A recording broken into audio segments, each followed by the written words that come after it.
5 common mistakes that are done by the commerce students while solving an accounts paper in the board examination that you should avoid. Mistake number 1. Always start with the main answer and put the working note at the end of the question. So always start with the main answer that has been asked for, may it be the ledger, may it be the journal entry, and do the working note after the main answer.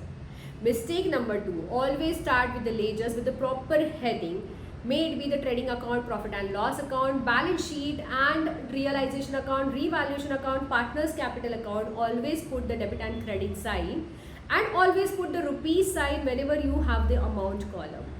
Mistake number 3. Whenever you are given an main answer sheet, always on the last page mention as in rough work, and you can do all sort of rough work over here. Mistake number 4. That whenever you are supposed to do the subtraction, you generally do an addition, and whenever an addition has to be done, you do the subtraction. So why this happens? Because you're not having a good presence of mind, and so you make this mistake. So always cross verify twice that if the addition is really an addition and if the subtraction is really a subtraction.